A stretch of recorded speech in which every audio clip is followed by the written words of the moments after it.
Aparat Polsek Cisoka mengamankan seorang pria yang dilaporkan telah mengancam membunuh ibunya. Saat hendak ditangkap, pelaku melawan dan mengacungkan dua bilah pisau kepada polisi Jalan Raya Serang, Desa Sumur Bandung, Kecamatan Jayanti, Kabupaten Tangerang, Banten.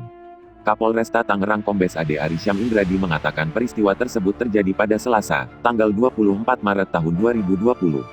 Polisi mengamankan pelaku Rahmatullah, 37, setelah mendapat laporan tindakan ancaman pembunuhan terhadap ibunya sendiri. Pelaku minta uang kepada korban, sudah dikasih, tapi kurang. Korban dianiaya dan diancam akan dibunuh. Korban lalu melapor ke Polsek Cisoka, kata Ade melalui keterangan resmi kepada Kompas.com, Minggu, tanggal 29 Maret tahun 2020.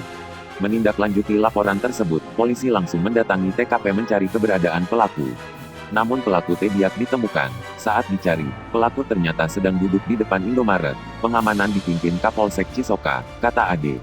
Melihat pelaku berada di Indomaret, polisi langsung menghampiri pelaku, namun pelaku langsung beraksi dan mengeluarkan dua bilah pisau dari balik bajunya. Kapolsek Cisoka berusaha membujuk dan memenangkan pelaku, bukannya menyerah, pelaku malah menyerang dengan pisau ke polisi yang mendekatinya. Hingga dilakukan tembakan peringatan pun, pelaku tetap melakukan perlawanan, bahkan berusaha untuk melarikan diri. Polisi akhirnya berhasil menangkap pelaku setelah terjadi aksi-aksi kejar-kejaran di jalan raya dan membawanya ke Polsek Cisoka untuk dilakukan penyelidikan lebih lanjut.